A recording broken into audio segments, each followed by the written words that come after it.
IMS Goa का entrance exam. तो दोस्तों इस वीडियो में हम जानेंगे कि IMS गोवा का एंट्रेंस एग्जाम के लिए आपको कैसे प्रिपेयर करना है और आप कैसे क्रैक कर सकते हैं। तो नमस्कार दोस्तों, सेलर ज्ञान में आपका स्वागत है। मैं आपका सेलर फ्रेंड शुभम। आज आए एक नया टॉपिक लेके, तो let's get started.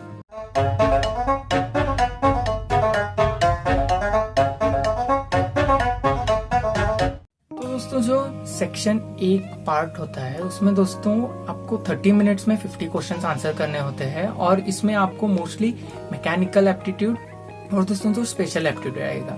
Mechanical aptitude में दोस्तों बहुत से इजी क्वेश्चंस आते हैं, वो आप अगर गूगल करोगे तो आपको पता चलेगा कि मैकेनिकल एप्टीट्यूड कैसे होते हैं। स्पेशल एप्टीट्यूड के मैं थोड़े आपको सैंपल दिखा दूंगा कि कैसे आ सकते हैं।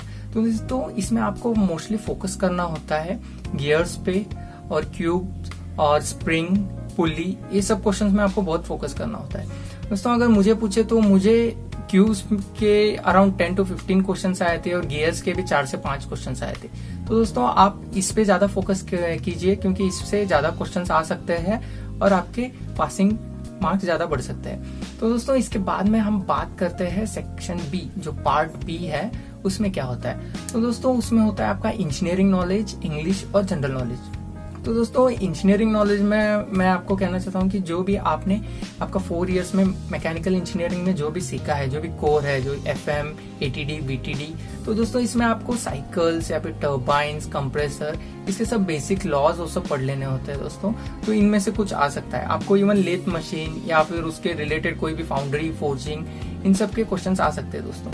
तो मुझे एक क्वेश्चन आया था फाउंड्री के बारे में कि वो डायग्राम ड्रॉ किया था और उसमें वो कौन सा पार्ट होता है वो पूछा था उन्होंने। तो दोस्तों इसके बाद में बात करते हैं इंग्लिश की, कि इंग्लिश में क्या आ सकता है। तो मोस्टली दोस्तों हमें past tense, future tense, fill in the blanks और कंप्रीहेंशन, ऐसे सब क्वेश्चंस आ सकते हैं। आप इंग्लिश पे थोड़ा कम ध्यान दीजिए, मतलब इसके मैक्सिमम 4 to 5 क्वेश्चंस आएंगे, इससे ज्यादा नहीं आएंगे। तो आप मोस्टली मतलब आप अगर कंसंट्रेट कर रहे हो तो आप अपने इंजीनियरिंग नॉलेज पे ज्यादा कंसंट्रेट कीजिए। तो दोस्तों इसके बाद में बात करते हैं जनरल नॉलेज की। तो दोस्तों मेरी मानो तो इसको आप टच ही ना करो, क्योंकि दोस्तों जनरल नॉलेज आप पता नहीं, आप प्रेडिक्ट नहीं कर सकते कि कहाँ से आ सकता है, कुछ भी आ सकता है। क्योंकि मैंने दोस्तों बहुत सारा अपना टाइम जनरल नॉलेज पे इन्वेस्ट किया था, क्योंकि मेरे पास क्विज की बुक थी, जनरल नॉलेज की बुक्स थी, तो मैंने बहुत सारा अपना टाइम इन्वेस्ट किया। लेकिन दोस्तों अंत में मुझे सिर्फ एक क्वेश्चन आया था, वो है पिंक सिटी ऑफ इंडिया। तो दोस्तों वो मुझे कुछ यूज नहीं आया, क्योंकि वो सबको पता ही था पिंक सिटी ऑफ इंडिया क्या है। और दोस्तों जो मैंने वो बुक्स में, मेरे पास 5 बुक्स थे क्विज की जो जनरल नॉलेज रिलेटेड है, उसमें से दोस्तों एक भी क्वेश्चन नहीं आया था। तो मैं आपको कहना चाहता हूँ कि अगर आपके पास टाइम कम है तो आप जनरल नॉलेज पे टाइम मत वेस्ट कीजिए।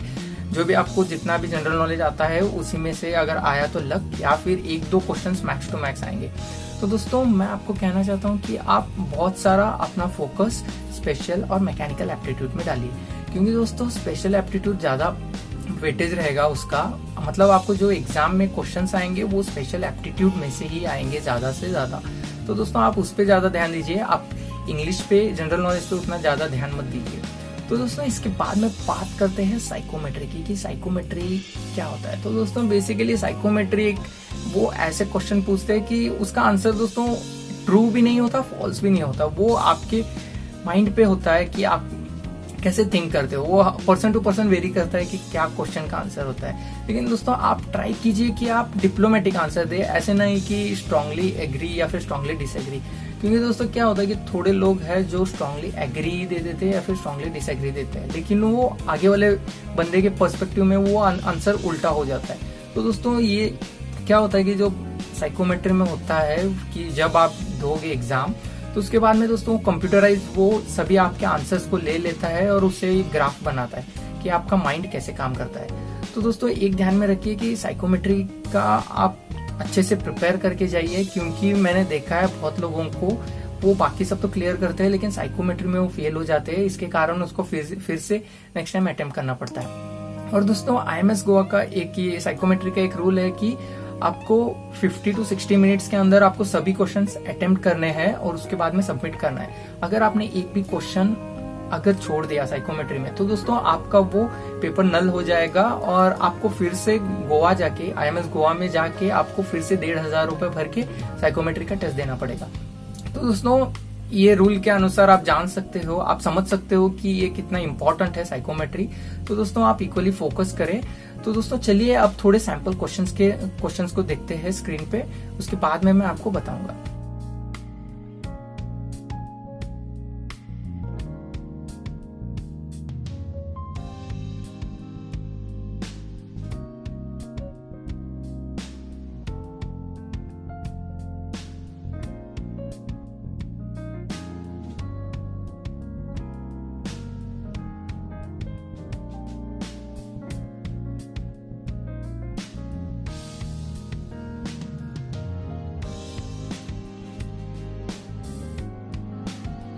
तो दोस्तों आपने देख लिया होगा कि कैसे क्वेश्चंस आ सकते हैं और आपको उसके अनुसार आपको प्रिपेयर करना होगा। तो दोस्तों अच्छे से प्रिपेयर कीजिए, क्योंकि दोस्तों कंपटीशन बहुत होता है। क्योंकि क्या है दोस्तों कि IIMS गोवा का सिर्फ एक ही बैच होता है साल में। तो दोस्तों बहुत सारे लोग, अराउंड 700 to 800 लोग अप्लाई करते हैं। तो दोस्तों आपको टॉप 150 या फिर 170 के अंदर आना होता है। तो दोस्तों ये सब आप ध्यान में रख के अच्छे से प्रिपेयर कीजिए और ऑल द बेस्ट। तो दोस्तों आज के लिए बस इतना ही। आशा करता हूँ कि आपको ये वीडियो अच्छी लगे। अगर वीडियो अच्छी लगे तो लाइक कीजिए, शेयर कीजिए, सब्सक्राइब कीजिए और stay tuned for more videos.